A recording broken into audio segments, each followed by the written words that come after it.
The day my granddaughter's hamster vanished, I found myself leading a family manhunt armed with a flashlight, a fishing net, and a suspicion I'd just signed up for the dumbest adventure of my life. I'm Frank Delaney, 67 and still kicking, tucked away in a modest house on the outskirts of Tulsa, Oklahoma, where the lawns stretch wide and the quiet usually reigns, until my family gets involved. That Saturday morning, I was perched on the porch, nursing a lukewarm coffee and savoring the peace, when a shriek sliced through it like a buzzsaw. My granddaughter Ellie, 8 in a whirlwind in pigtails, barreled out the back door, tears gushing, her empty hamster cage swinging in her hands. "Pebbles is gone," she bawled, her voice hitting notes that could wake the dead. My son Tom, her dad, staggered after her in mismatched slippers, while Lisa, my daughter-in-law, peeked out, still clutching her phone. Max, 12, Ellie's brother, sauntered up last, smirking like he'd bet on this meltdown. "Gone," I said, sloshing coffee over my knuckles as I set the mug down. "How's that happen?" Ellie shoved the cage at me, its little door flapping open, a gnawed carrot stick rolling out like a taunt. "He's lost or stolen," she sobbed, her blue eyes pools of despair. Tom scratched his stubble, muttering, "Bet it's that blasted cat next door, Mr. Whiskers. Caught him staring last week." Lisa rolled her eyes. "Don't jump to conclusions, Tom. We don't know he's outside." Max, grinning like a fox, added, "Maybe he's in the walls, building a hamster empire."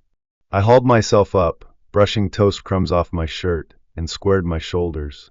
"All right, crew," I said, puffing up like some washed-up sheriff. "We're tracking Pebbles down.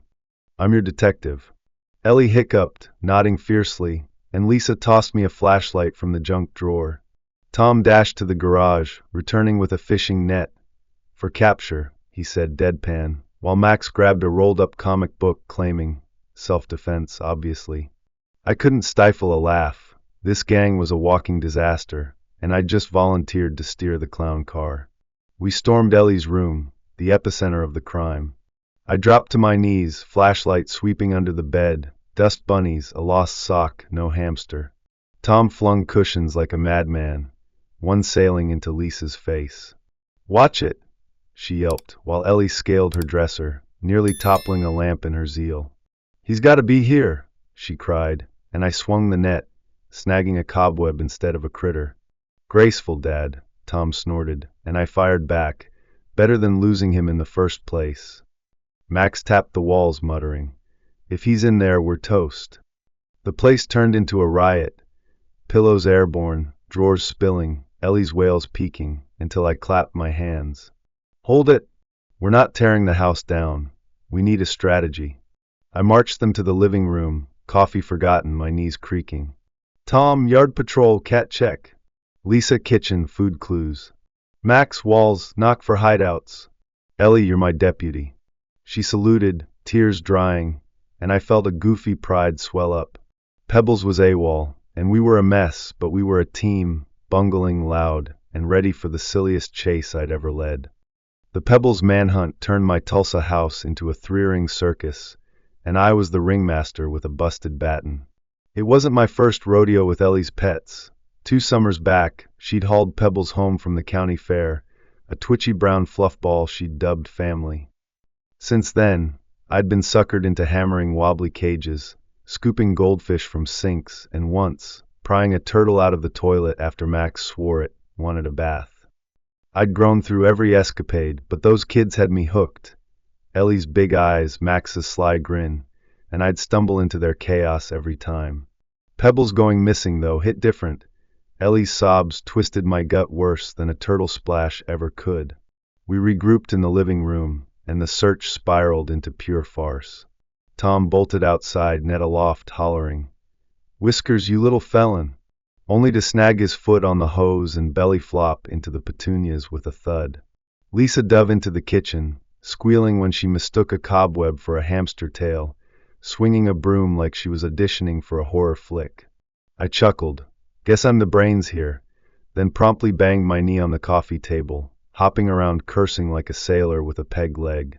"Top detective, huh?" Max said, tapping the walls with his comic, pausing for dramatic effect. "Nada yet, Grandpa. Maybe he's digging to Oklahoma City." Ellie clung to me, whispering, "We'll save him, right?" And I ruffled her hair, faking a bravado I was miles from feeling. The madness peaked. I'd spent the morning dicking around in the garage, sorting junk, old tools, a busted radio, some rags in a cardboard box I'd shoved aside without a second look. "Heavy little thing," I'd muttered, figuring it was packed tight, and left it by the door, too lazy to dig deeper. Now oblivious, I joined the fray. Tom staggered back, mud-smeared, waving a feather. "Cat-proof," he crowed, but Lisa squinted. "That's from your pirate costume, genius." I laughed so hard I dropped the flashlight, straight into the toilet, where it sank with a splash. "Real slick, Dad," Tom said, fishing it out with salad tongs dripping. "Guess I'm the hazard," I groaned, and Ellie's giggle broke through her sniffles, a tiny light in the storm. Then Max yelled, "Got a clue?" We piled into the hall, breathless, to see him pointing at a tuft of hamster fur by the back door near the fence. "Whiskers strikes!" Tom roared, brandishing the net like a lance. Lisa sighed. "Or he slipped out, chill, Rambo." I peered at the fur, scratching my chin. "Looks fishy." "We're checking Thompson's yard, stealth mode." Ellie's eyes sparkled, like secret agents, and Max smirked. "I'm the lookout." I groaned, already dreading this, but grabbed a broomstick. For protection, I said, though I looked more like a janitor than James Bond. Tom hissed, "Operation Hamster Heist, commence," and I couldn't hold back a snort. My crew was a walking punchline, and I was leading the charge into the goofiest caper yet. We shuffled to the fence, plotting our raid, the kids buzzing, Tom flexing like a wannabe hero, Lisa whispering about jail time. I glanced at our house, a tornado of noise and nonsense, and felt a grin creep up. Pebbles was lost, we were lunatics, but we were in it together, tripping, hollering, and somehow still a family. The real joke was still in the wings, and I had no clue. Twilight draped Tulsa in a soft purple haze, but our hamster heist turned it into a slapstick showdown.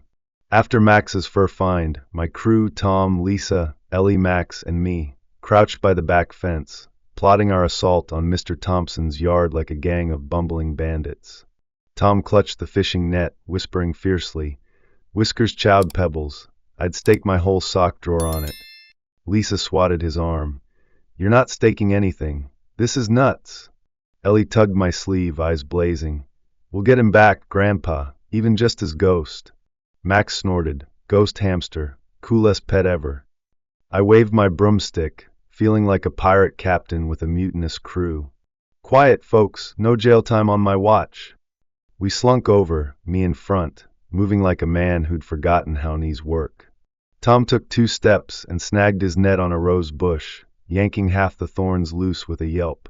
"Stealth king," I muttered, then tripped over a sprinkler, landing on my hands with a grunt. Lisa stifled a laugh, smooth Frank, while Ellie giggled, "You're sneaky." Max, trying to climb the fence, dropped his comic book into a puddle, hissing, "Mission compromised." Then the chaos hit peak. Tom lunged to free his net, toppled a trash can, and sent a cascade of cans clattering like a metal avalanche. "Cover blown," I barked, swinging my broom to fend off imaginary foes, nearly clocking Lisa. Thompson's porch light blazed on, and out he charged, bathrobe flapping, a wiry old grump waving a rolled-up Tulsa world like a sword. "What's this nonsense?" he roared, and I froze, broom midair, looking like a janitor caught raiding the supply closet. "Lost hamster," I shouted, voice cracking as Ellie piped up. "Your cat ate him." Whiskers strolled out, fat and lazy, licking his whiskers with a smug yawn. Tom pointed, "See? Guilty," and swung the net, right into Thompson's prize azaleas snapping branches. "You're wrecking my yard," Thompson bellowed, swatting at Tom, who ducked, tripped again, and landed in a bird bath with a splash. Max howled, "Abort! Abort!" while Lisa grabbed Ellie, who wailed, "Pebbles needs us." "Hold it!" I yelled, stepping between Thompson's paper and Tom's flailing. "No cat murder, just a mix-up." Thompson glared. "Whiskers couldn't catch a cold, you clowns, get out." I herded my soggy posse back, Tom dripping, Lisa scolding. "We're banned for life now." Ellie sniffled. We failed him, and I sighed, soaked and sheepish, thinking this was the end of our caper. Back home, I flopped into my recliner, broom clattering, ready to call it quits, when my foot nudged that garage box I'd shoved aside yesterday. A tiny squeak stopped me dead. I pried it open, rags parted, and there was Pebbles, blinking up from a nest of old socks, smug as a king. "Pebbles!" Ellie shrieked, snatching him while Tom gaped. "Where'd he?" I rubbed my neck, red-faced. "Guess I locked him in there yesterday. Thought it was just junk." Lisa doubled over laughing. Max crowed, "Grandpa's the mastermind." And Tom groaned, "We invaded Thompson for this?" I grinned. Detective Delaney, hero and villain in one. The room exploded in laughter, Ellie hugging Pebbles, and our botched raid turned into the funniest flop we'd ever pulled. The great hamster heist fizzled out with Pebbles back in his cage, reigning over us like a fuzzy dictator, while my Tulsa living room became a post-heist bash. Ellie parked him on her lap, stroking his fur, slipping him a carrot stick he gnawed like a trophy. Tom sprawled on the couch, still damp from his birdbath dive, while Lisa dialed for pizza. "Combat rations," she said, smirking at me. Max perched on the armrest, replaying his phone video of Tom's trash can crash, cackling every time it looped. I sank into my recliner, broom retired by the door, sipping a soda and nursing a pride as dented as my shins. "Guess I'm the crook here," I said, and Ellie giggled. "You're the best crook, Grandpa." The pizza arrived, pepperoni for the kids, extra cheese for my old bones, and we tore in, the room buzzing with chatter. "Thompson's face," Tom said, waving a slice, mimicking the old man's wild-eyed glare. "Thought he'd chase us with that paper all the way home." Lisa grinned. "You earned it," trashing his flowers like a lawnmower gone rogue. Max chimed in, "Grandpa's broom swing was epic. Ninja Grandpa versus the cat." I laughed, nearly snorting soda. "More like a janitor on a bender. Should have stuck to sweeping." Ellie beamed. "You saved Pebbles, even if you kidnapped him first." And the laughter rolled again, loud and loose, shaking the walls like a summer storm. As the kids scrapped over the last slice, I leaned back, watching, Tom wiping grease off his chin, Lisa swiping a crust from Max, Ellie cradling Pebbles like a prize. This bunch was my circus. Tom's bluster, Lisa's sass, Max's mischief, Ellie's spark, and I'd spent years stumbling through their antics. I'd nailed that cage together with crooked screws, fished critters from plumbing, and now sparked a neighborhood ruckus over a hamster I'd nabbed myself. Ellie scooted over, climbing onto my lap, Pebbles wiggling in her grip.